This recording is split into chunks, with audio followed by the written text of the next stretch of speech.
And now under Hansi Flick, you can even see in a game where they were reduced to 10 men. They were sensational. They have progressed as a club massively, and they are one of the candidates. They took it to Benfica with a man down the whole game. They controlled. They had more possession with a man down.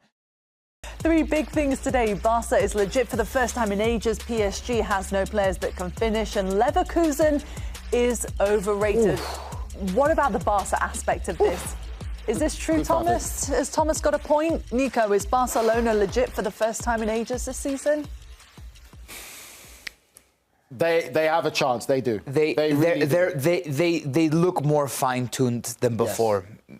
They've clearly evolved past Xavi, and now under Hansi Flick, you can even see in a game where they were reduced to 10 men. They were sensational. They have progressed as a club massively, and they are one of the candidates. They took it to Benfica with a man down the whole game. They controlled. They had more possession with a man down, and they were very smart. They're very mature. As long as they don't fall into those characteristics of a team that loses control, like in the Atletico Madrid game from the Copa del Rey very recently. That's what you don't want Barca to break out into this back and forth game. You want them to keep possession, to have, especially in dire moments when you need it most. I would say that's the thing. They need to have better game management. That's it. They're still a young side. They've got some experienced players in there, a lot of experienced players in there.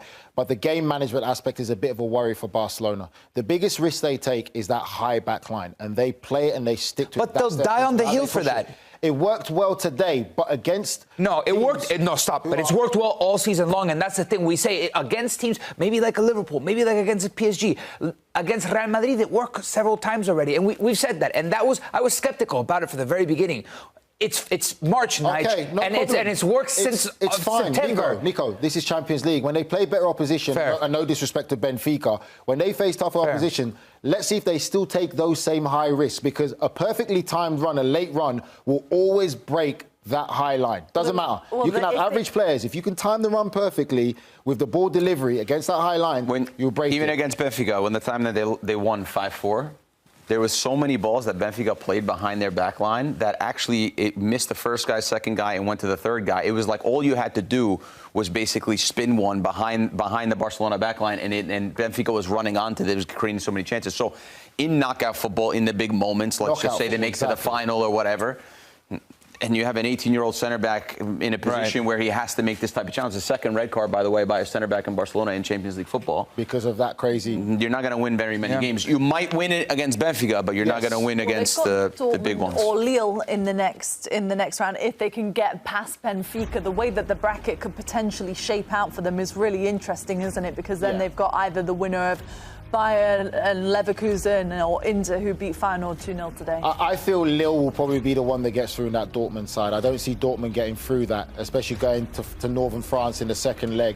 And again, Lille, if Barcelona get through, I think Lille will be a difficult opposition for Barcelona than Dortmund when it comes to that. In theory, though, well more organised in the sense of being able to hurt without the ball. Yeah, and they have a couple of X factors also, Lille, right? They're an interesting team if they are to get through, and it'll be a fun matchup to watch. But in theory, Barcelona should get past Dortmund and Lille, just given the way that both teams are played. It should, right? Everything on paper is easier said than done. But I want to go back to this concept of Barcelona losing control in certain games, because today they had a very mature performance. And well, they were forced to. And after the 4-4 in the Copa del Rey, Hansi Flick really honed in on, we're a very young team. And sometimes they do get caught in these situations where Atletico Madrid was, all right, you want to go? Let's go. Let's rumble.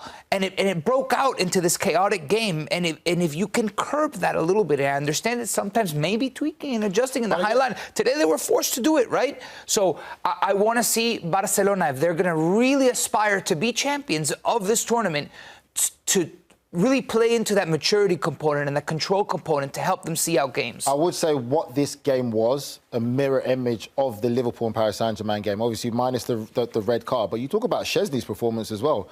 He's another one. He had an absolutely amazing game for a goalkeeper with the amount of saves he made today. So now if that was a different opponent, if it wasn't Benfica, we'll be having a different conversation maybe. We'll talk about, again, it's the risk of how Barcelona play this whole high line and how they want to play the football, that against better opponents who will be more clinical and take those chances, we could be having a completely different conversation. Well, they've had 6 red cards, Barcelona, in all competitions. But so many top teams, we talk about the difference for them getting to the next level is this striker. And Barcelona have got 2 that are putting up numbers like that. Surely this is one of the best additions we've seen of this team. Yeah, and the amount of goals they score, but I think it gives you 2 different looks, right? We talk about Dembele, and he's more, I would actually classify him more as the Raphinha mold, right? Where he can take you 1v1 and finish these type of finishes that we just saw. And Lewandowski, then they have this monster in the middle that gives you like sort of the Harry Kane more, like where he can score with his head and his timing is amazing and he knows where the ball's going to fall to. So they have both. Most teams, you can only pick between one, but they have both, and that's why they score a ton of goals. And when you're defending, it's not like, oh, we just got to worry about this guy. Then you got to worry about Raphinha on one side, and there's so many options for them as well. But 18 goals through 9 games, through 2 strikers. Crazy. I mean, I don't know if that's happened before. That's a lot of goals. Here's a look at Raphinha's numbers in all competitions this season. 40 matches he's played, 25 goals, 17 assists. They're at the top of the La Liga table. How much do you think this season, Nigel, the pressure is on them to win a significant trophy? Because it's not just Raphinha and obviously Robert Lewandowski, but we were just talking earlier about Lamine Yamal and the young players that they've got in with these experienced players as well. It's really well balanced. And Szczęsny today, as you mentioned. Yeah, but there's always a pressure. It's Barcelona. When you wear that, there's always a pressure. Every season there's a pressure. It doesn't matter what the situation is. You playing for Barcelona, there's always a pressure to win. You first want to win La Liga. If it's not, you have to win something. So that pressure never goes away when you play at Barcelona. Some other clubs, you can say there's different aspirations. But when you're at the top, like Barcelona or Real Madrid, some of these other top teams in the world, Inter Milan, there's always a pressure. This is what comes with it for playing for the top 1%. So for me, what they're doing this year is fantastic. And I think that they'll have that expectancy. For Barcelona fans and people in Barcelona, they expect their team to compete for La Liga and also for the Champions League. Which trophy do you think they'll win this year? Because you just said, Nico, you like Atletico's chances in terms of the La Liga title. No, I think chances are in favour of Barcelona. They have more of a command on La Liga title race at the moment, but it could slip up, and that's how thin these margins are. I'll double down on what you're saying. You not only expect to walk away with a trophy if you're Barcelona, you're expected to win every competition that you play, and you build a team to win the Champions League, you build a team to win La Liga and compete against Real Madrid, and you build a team to win the Copa del Rey. The Copa del Rey is probably out of the 3 the one that you want to win the least, but they're in the semi-final against Atletico Madrid, and that's how thin these margins are, that at the end of the day, in May, they've had one hell of a season. Barcelona, they could walk away trophyless. I'll say to you, Nico, for people watching, to them to understand is this: Barcelona don't look at themselves as a lesser club than Real Madrid. Real Madrid historically are obviously the bigger club with more trophies and stuff to show it, but they don't look at themselves less to say we're underneath Real Madrid. They put themselves on the same level as Real Madrid for representing their club and what it means to play for Barcelona, and they want to win everything they're in. Nothing but winning is satisfactory for Barcelona.